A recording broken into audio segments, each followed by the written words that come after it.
Bismillahirrahmanirrahim. Assalamualaikum warahmatullahi wabarakatuh. Alhamdulillahirabbil alamin wassalatu ala nabiyyina Muhammadin wa ala alihi wa sahbihi ajma'in, amma ba'du. Yang kami hormati segenap takmir Masjid Ka'bah An-Nur, yang kami hormati bapak-bapak dan ibu-ibu jamaah kajian malam Jumat rahimani wa rahimakumullah. Alhamdulillah, segala puji bagi Allah kita panjatkan atas limpahan rahmat dan kasih sayangnya, sehingga pada malam hari ini kembali Allah Ta'ala kumpulkan kita di majelis ilmu ini. Semoga perkumpulan kita diberkahi oleh Allah Subhanahu wa Ta'ala. Allahumma amin. Salawat dan salam semoga tercurah limpahkan kepada baginda Nabiullah Muhammad sallallahu alaihi wasallam, dan juga kepada keluarga, para sahabat, dan mereka yang mengikuti beliau hingga di akhir nanti.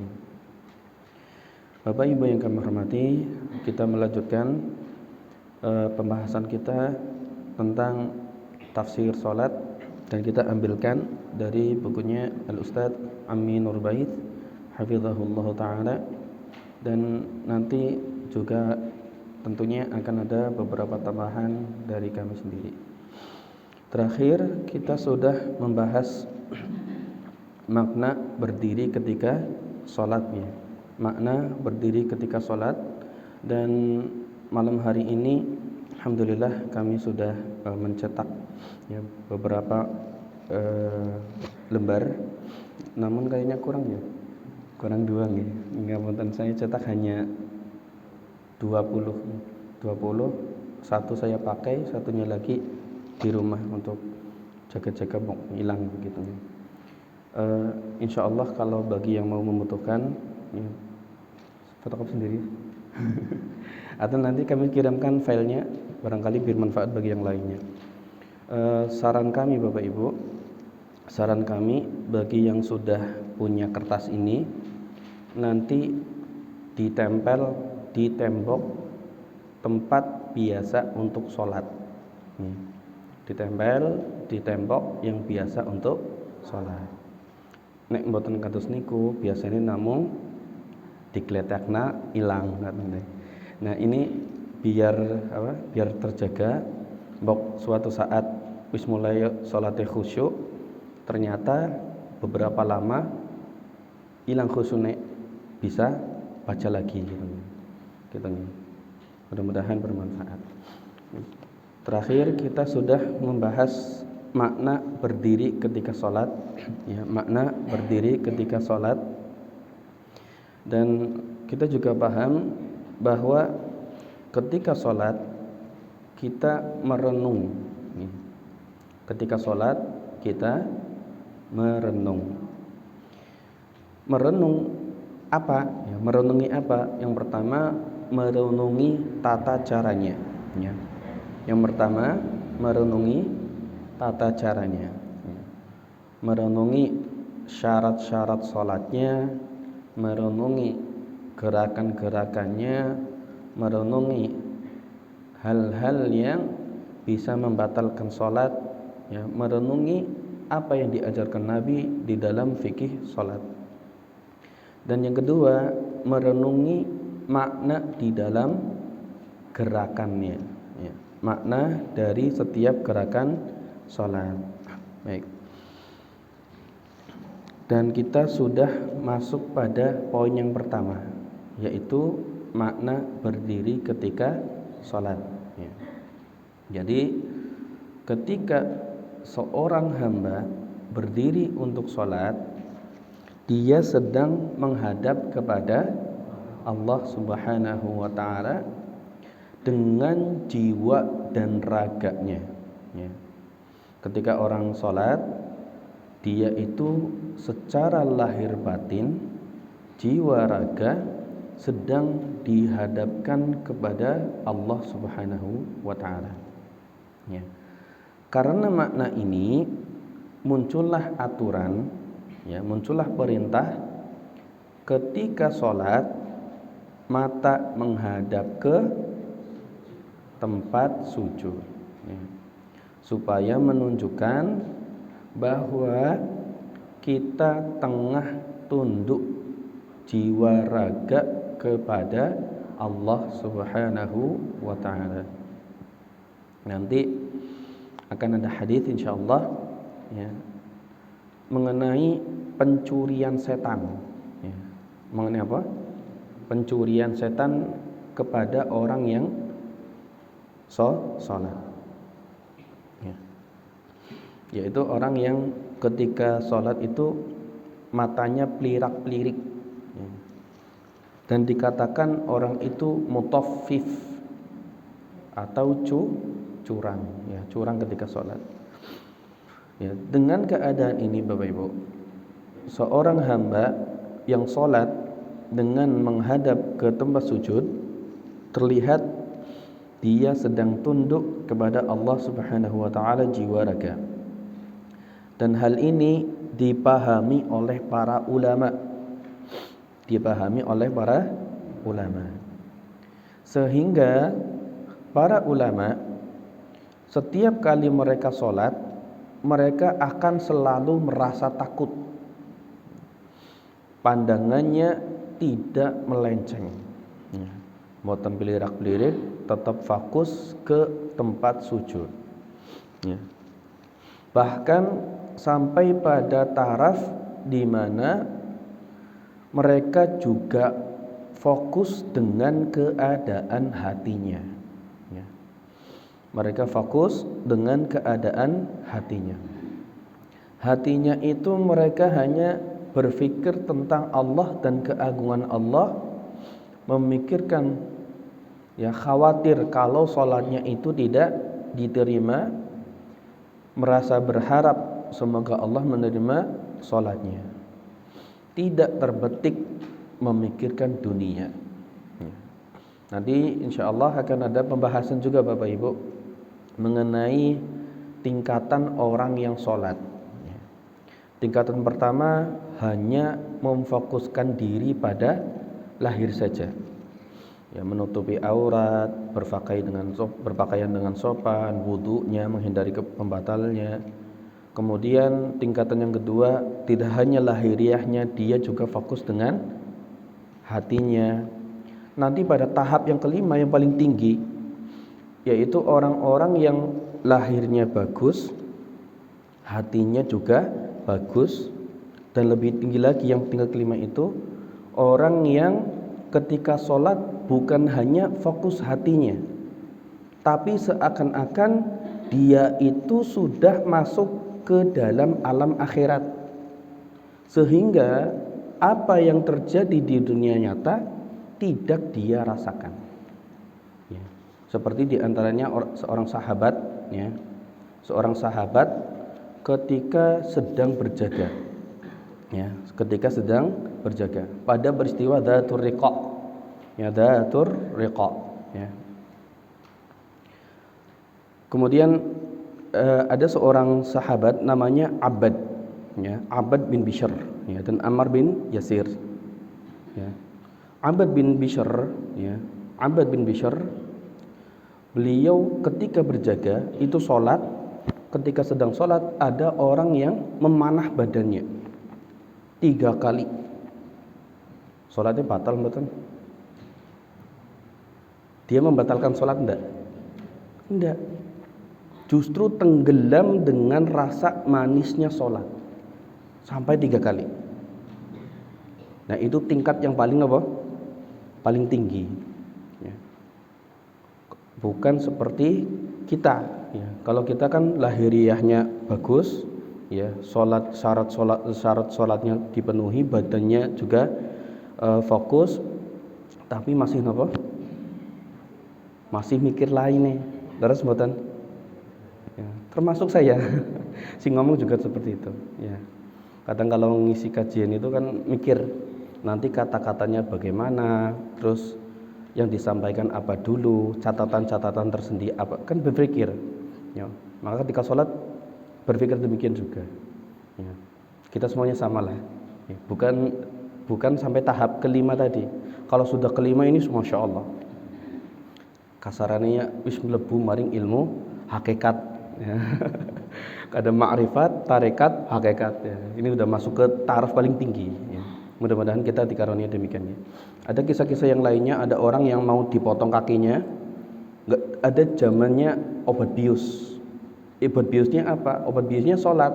Kemudian orang itu sholat, ketika sholat ketika mau dipotong itu bilang sama tabibnya, dokternya, ya dokter zaman dahulu, nanti dulu, kalau sekarang saya nggak kuat, saya sholat dulu, kalau sudah khusyuk, tinggal silakan potong kaki saya.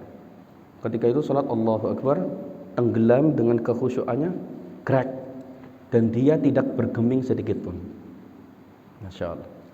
Mudah-mudahan kita semuanya bisa ngibu. Allahumma amin. Baik, itu yang pertama nggih Bapak Ibu, makna berdiri ketika sholat. Nah, kita masuk yang kedua, memahami makna mengangkat tangan ketika takbir. Mengangkat tangan ketika takbir. Mengangkat tangan ketika sholat itu kapan saja Bapak Ibu? Satu, kapan kita mengangkat tangan ketika sholat? Yang pertama, takbiratul ihram. Yang kedua, belum? Iya, itu takbiratul ihram pertama kali kan, mengangkat tangan Allahu Akbar. Mengangkat tangan lagi kapan Pak? Iftitah? Oh, i'tidal. Rukuk dulu kan nggih. Mau rukuk kan mengangkat tangan, terus sudah subhana rabbiyal azim selesai, sami'allahu liman hamidah. Berarti berapa? 3. Ada 4. Satunya lagi ketika selesai tasyahud awal. Kan selesai tasyahud kan ya? Sudah selesai terus Allahu Akbar kan. Rakaat ketiga seperti ini. Beres kan ya? Ya, berarti 4. 4 tempat di mana kita mengangkat kedua tangan. Kami sampaikan di sini fikih ringkasnya saja nggih, belum membahas hadisnya dan dalil-dalil para ulama yang berpendapat tentang mengangkat tangan. Secara ringkas, para ulama itu menjelaskan ketika mengangkat tangan ada batas tingginya. Ada batas tinggi. Ketika sholat itu tangan itu setinggi pundak. Kenapa? Pundak atau setinggi telinga.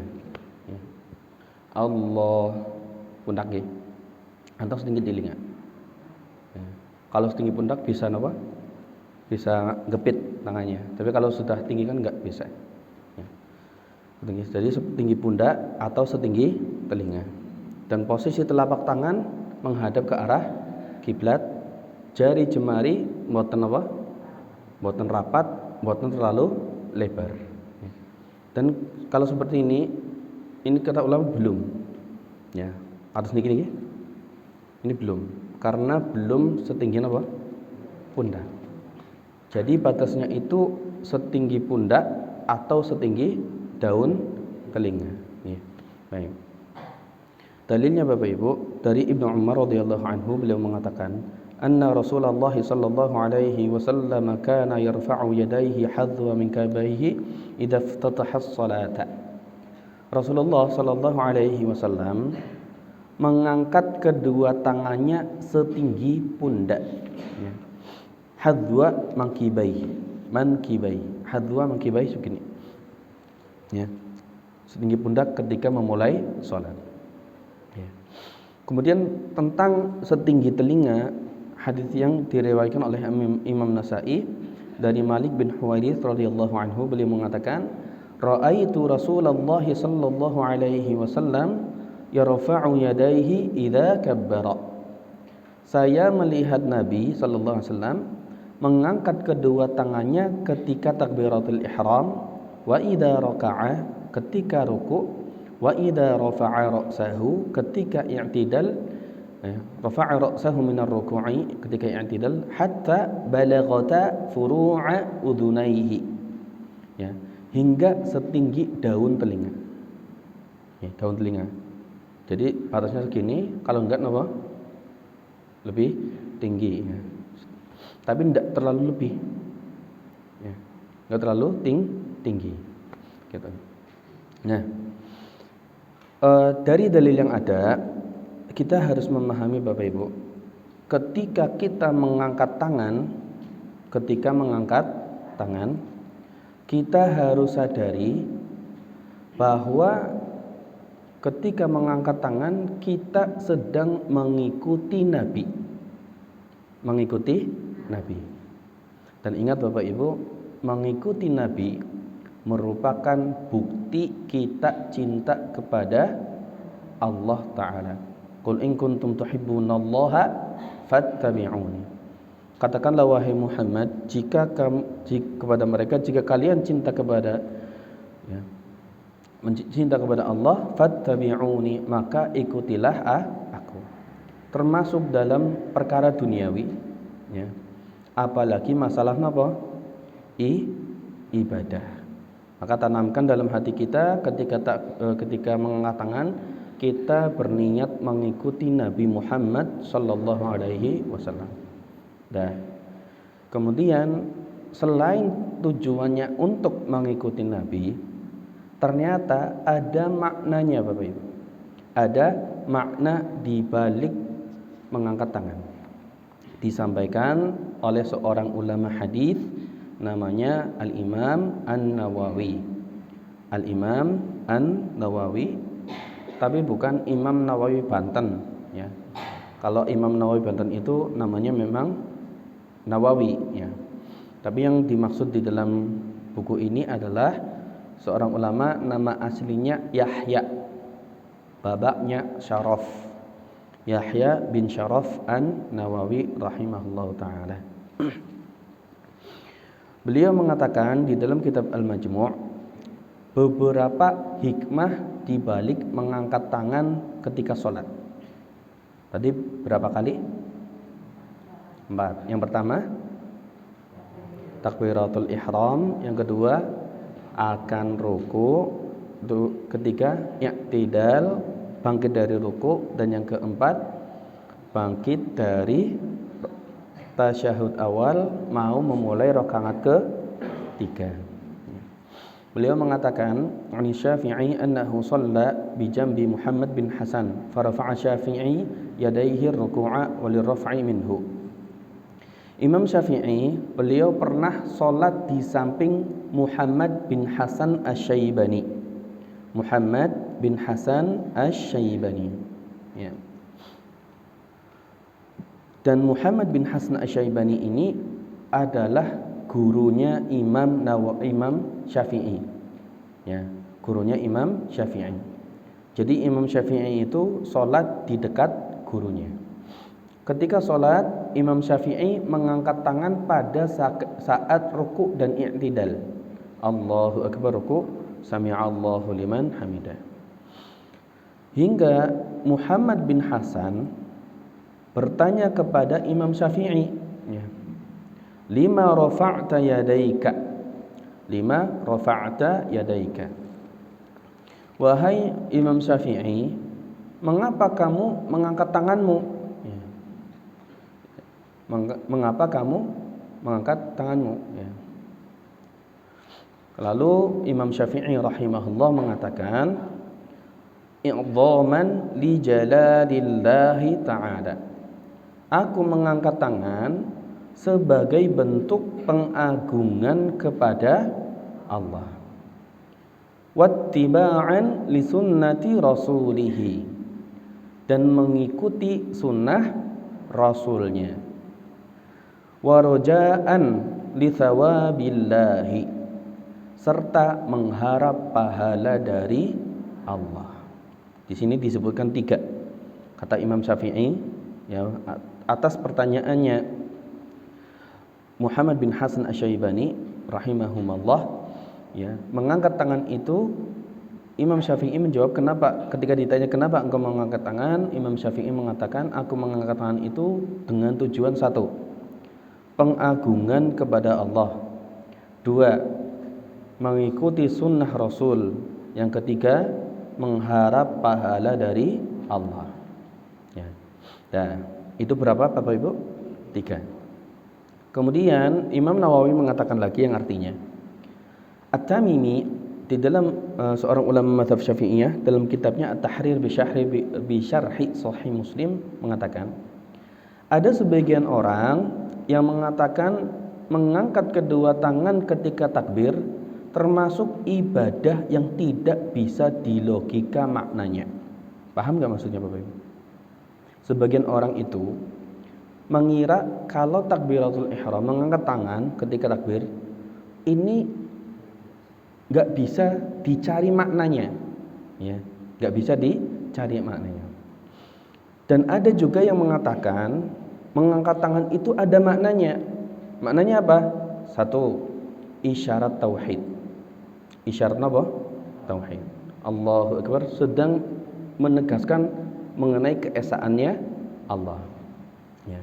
Sementara Al-Muhallab, ulama Malikiyah, dalam syarah Sahih Bukhari mengatakan, hikmah mengangkat tangan ketika takbiratul ihram adalah untuk memperlihatkan orang yang tidak mendengar imam.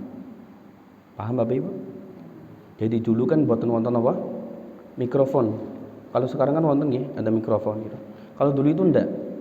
Nah, orang yang jauh, jamaahnya banyak, paling belakang itu kan buatan mireng ya. Ya. Atau sudah banyak tapi enggak tahu ini sholatnya udah dimulai atau belum. Karena takbiratul ihram hanya satu kali dan kadang itu enggak terdengar. Allahu Akbar kan lagi ngobrol sama teman kan enggak tahu. Ya, kalau imamnya sudah kayak gini, meskipun nggak terdengar, biasanya makmumnya apa? Ngertos. Ya, sehingga ini juga sebagai tanda bahwa sholatnya sudah dimulai. Ya. Tadi yang keempat itu mengangkat tangan ketika sholat. Keempat isyarat tauhid, dan yang kelima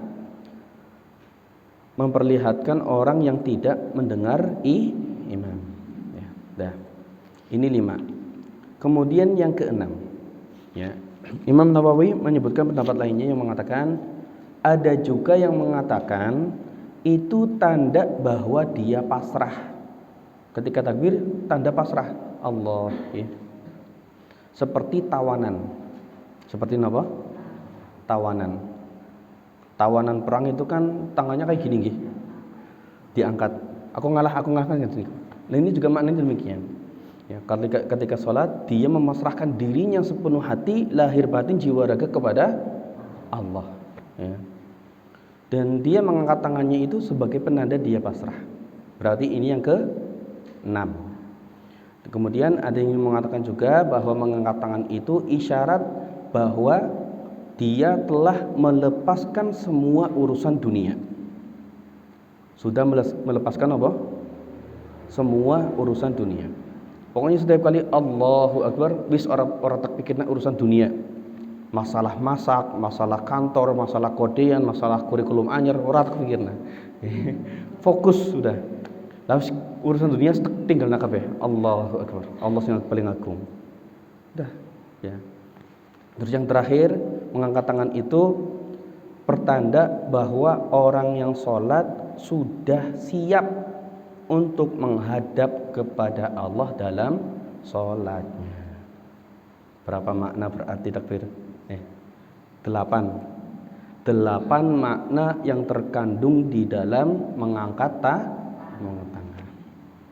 Kalau satu saja dipahami Bapak Ibu, kalau satu saja di antara 8 ini kok kita istiqomah, diingat-ingat terus, jadi nggak harus hafal 8-8-nya, cukup satu saja, insya Allah itu sudah cukup untuk membantu kita khusyuk.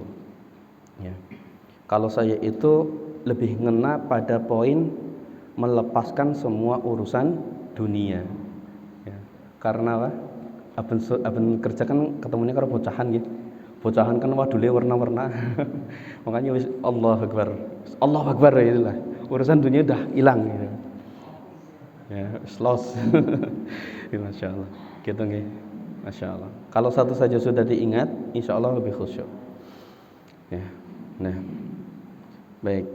Monggo Bapak Ibu bisa memilih kira-kira yang cocok dengan hati yang mana. Kalau semua hafal, masya Allah, luar biasa. Gitu. Kemudian gerakan yang ketiga adalah merenungkan makna apa? Bersedekap. Ya. Bersedekap. Ya. Bersedekap merupakan salah satu yang disyariatkan dalam sholat. Ya, Nabi SAW mengatakan, sebagaimana diriwayatkan oleh Imam Ad-Daruqutni, artinya kami para nabi diperintahkan untuk menyegerakan berbuka. Ya, nu'ajjilal iftarana. Ya, wa nu'akhkhira suhurana. Mengakhirkan sahur, wa nadriba bi aymanina ala syama'ilina fis salati. Dan kami para nabi diperintahkan oleh Allah untuk meletakkan tangan kanan di atas tangan kiri ketika sholat. Tangan kanan di atas tangan kiri. Gitu nggih. Nah, pertama nggih, berarti ketika bersedekap ini adalah perintah para nabi. Jadi kalau kita sholat itu bukan ciri orang muslim saja, tapi itu merupakan kebiasaan dan perintah Allah kepada orang-orang mulia dari kalangan nabi.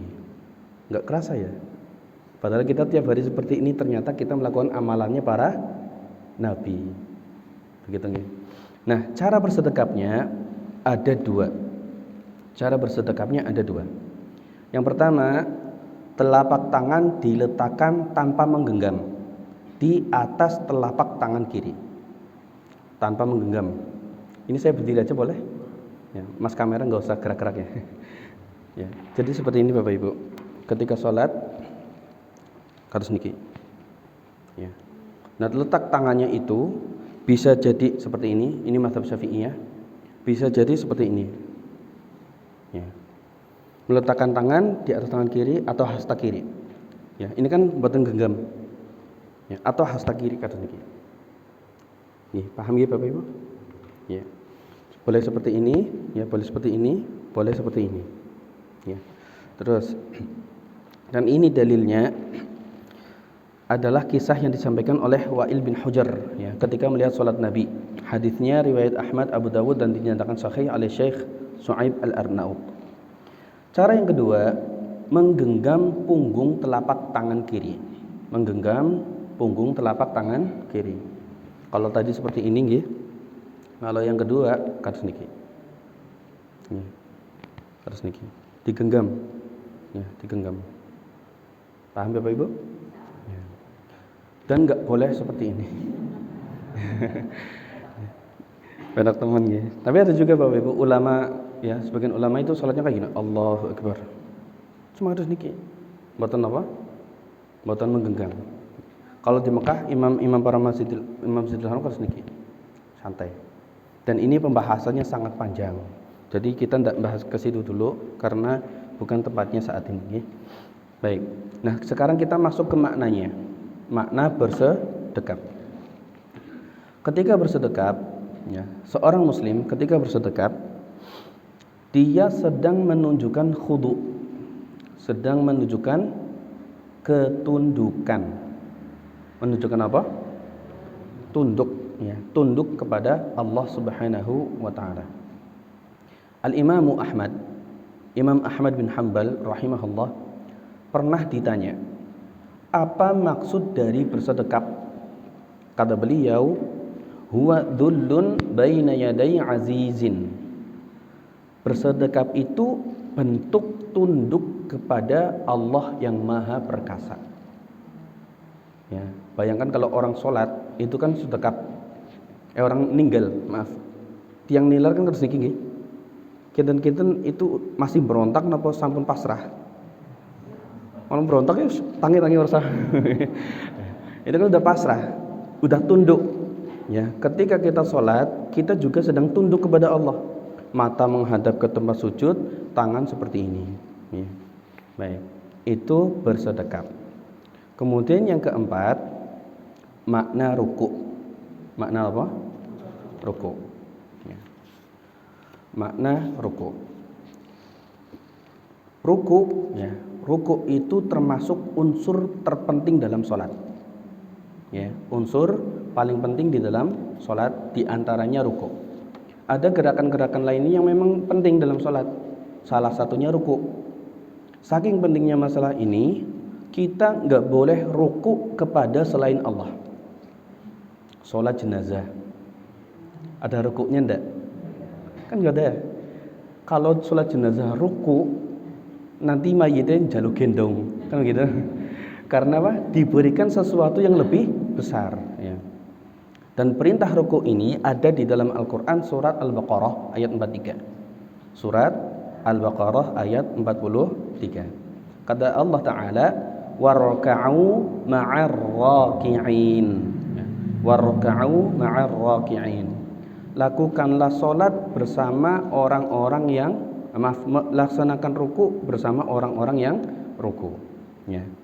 Dan kata ruku, gerakan ruku jadi sesuatu atau jadi patokan jumlah gerakan. Sehingga di dalam sholat itu kan 1 rakaat, 2 rakaat. Kata rakaat itu asalnya ruku.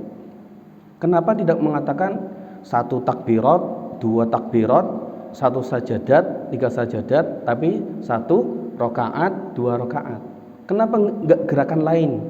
Hanya ruku. Dan ini menunjukkan ruku itu adalah sesuatu yang penting. Dapat faedah ini kapan? Baru sekarang atau sudah lama? Ya, Masya Allah, Alhamdulillah. Ini rezeki dari Allah Subhanahu Wa Taala. Nah, sekarang maknanya Bapak Ibu.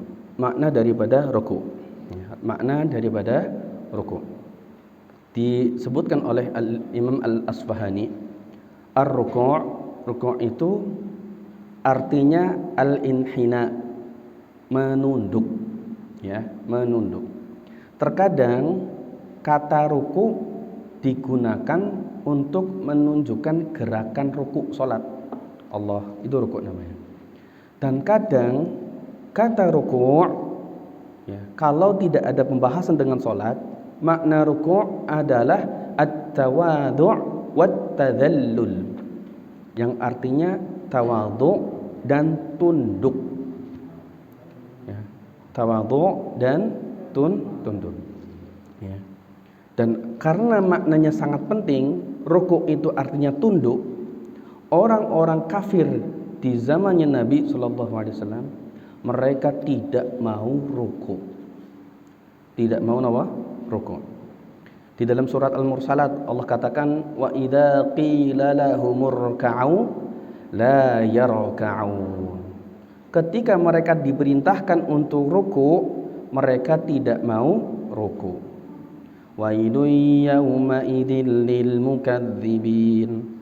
Kecelakaanlah pada hari itu, yaitu hari kiamat, bagi orang yang mendustakan. Salah satu bentuk pendustaan adalah tidak mau rukuk. Ya, baik. Ini yang keempat. Yang kelima. Ini agak cepat ya Bapak Ibu, waktunya mepet. Yang kelima, menghayati makna sujud, ya. Makna sujud ketika sholat. Nah, ini lebih unsur sholat lebih besar lagi, ya. Sujud itu adalah posisi gerakan paling menunjukkan. Takbir ya, mengangkat tangan menunjukkan ketundukan. Bersedekap menunjukkan ketundukan. Berdirinya kita menunjukkan ketundukan. Ketika rukuk menunjukkan ketundukan. Ketika sujud itu menunjukkan ketundukan yang lebih besar lagi. Ya. Kenapa demikian?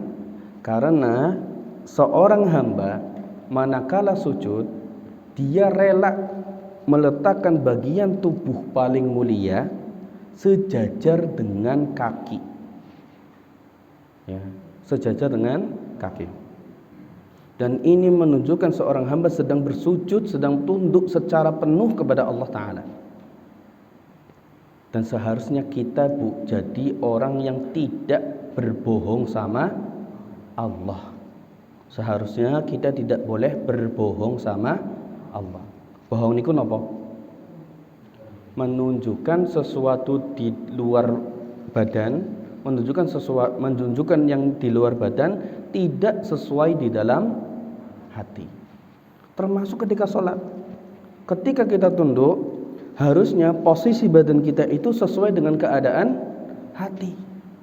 Ketika sujud, seharusnya hati kita juga tunduk. Kalau kita bisa tunduk seperti itu, maka Allah Subhanahu wa taala akan mendekatkan kita dengan Allah sedekat-dekatnya. Sehingga manakala kita sedang sujud, doa mudah dikabulkan. Karena posisi kita sedang dekat-dekatnya dengan siapa? Allah Subhanahu wa taala. Ya. Kata Nabi sallallahu alaihi wasallam, aqrabu ma yakunul 'abdu min rabbih wa huwa sajidun. Kondisi terdekat seorang hamba kepada Rabb-nya adalah ketika dia sedang sujud. Fa'aktsiru du'a. Karena itu perbanyaklah berdoa ketika sujud. Insyaallah ya. Selain itu Bapak Ibu, sujud itu kan hal yang dulu pernah tidak mau dilakukan oleh iblis. Dan iblis, setan itu akan menangis ketika ada di kalangan muslim membaca ayat sajdah kemudian dia bersujud. Setan akan menangis ya. Itu namanya sujud apa? Sujud tilawah ya, sujud tilawah. Kata Nabi sallallahu alaihi wasallam, ketika Ibnu Adam membaca ayat sajdah lalu dia sujud, di antara ayat sajdah itu adalah surat Al-Alaq ayat terakhir ya. Wasjud waqtarib. Ya, dia sujud. Ketika Ibnu Adam membaca ayat sajdah lalu dia sujud, maka syaitan pergi sambil menangis ya. Dia mengatakan, sungguh celaka aku, Ibnu Adam diperintahkan untuk sujud lalu dia sujud, maka dia dapat surga, sementara aku diperintahkan untuk sujud lalu aku menolaknya sehingga untukku neraka. Selain bentuk kedekatan kepada Allah, dengan sujud kita bisa menambah kehinaan syaitan. Lanjut Matan. Lanjut nggih. Tambah waktu boleh? Yang keenam Bapak Ibu. Yang keenam ya, ini sujud. Kemudian makna duduk ketika sholat. Kapan kita duduk manakala sholat? Kapan saja posisinya? Duduk di antara dua sujud dan tasyahud. Duduk di antara dua sujud dan duduk tasyahud ya. Dan diletakkan dengan meletakkan kedua tangan di paha.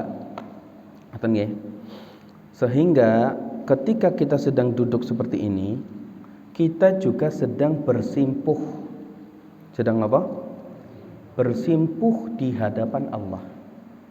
Sedang tunduk juga di hadapannya Allah. Ketika duduk di antara dua sujud, pandangan itu terarah kemana?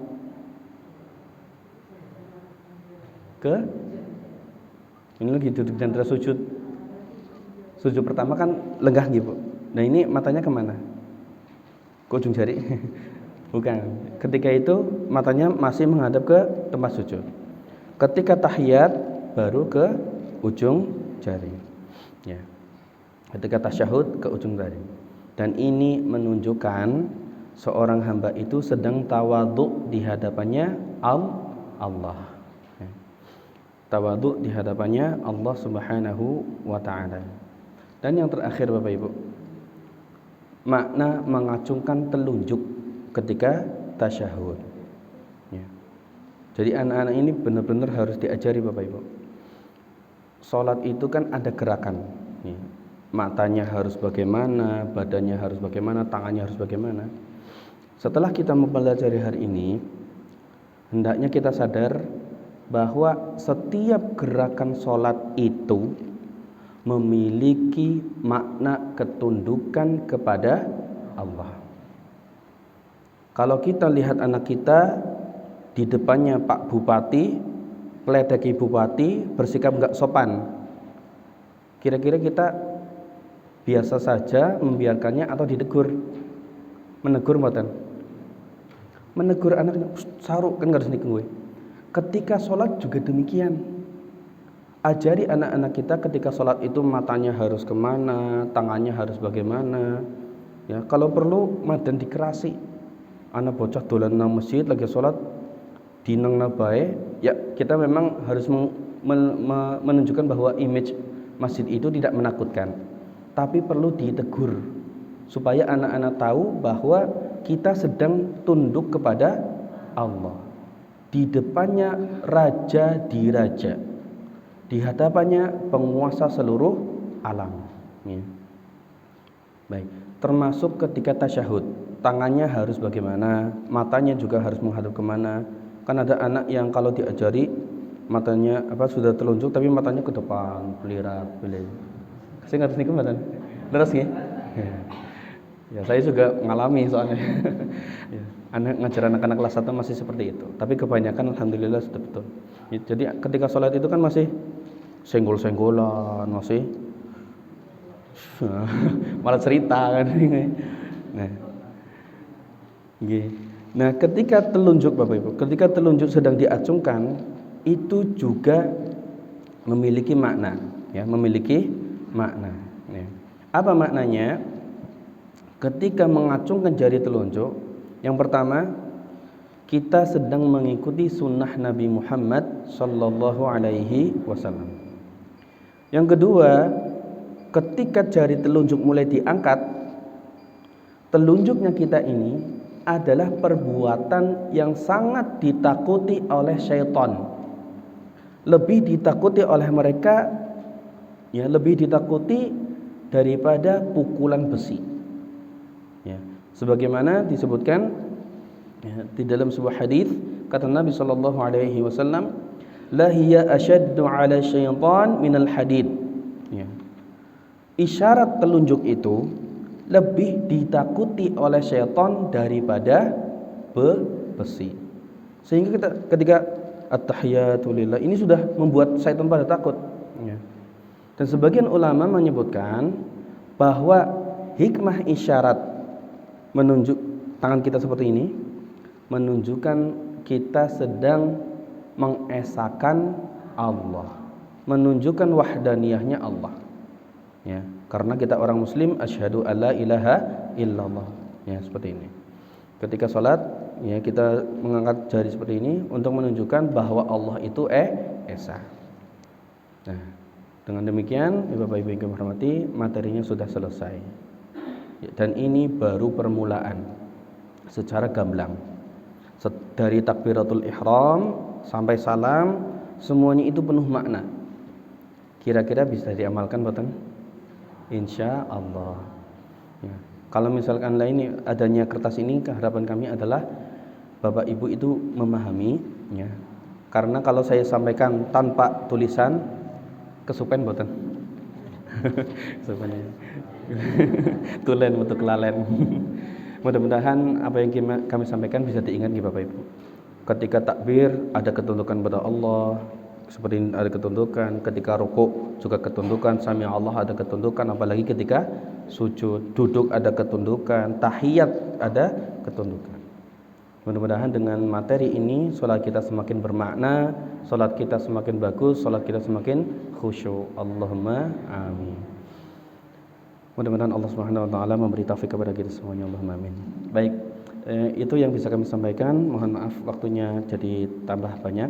Kita akhiri pertemuan malam hari ini dengan doa kafaratul majelis. Subhanakallahumma wa bihamdika asyhadu an la ilaha illa anta astaghfiruka wa atubu ilaik. Terima kasih atas perhatiannya. Mohon maaf atas segala kekurangannya. Sallallahu ala Muhammad walhamdulillahi rabbil alamin. Wassalamualaikum warahmatullahi wabarakatuh.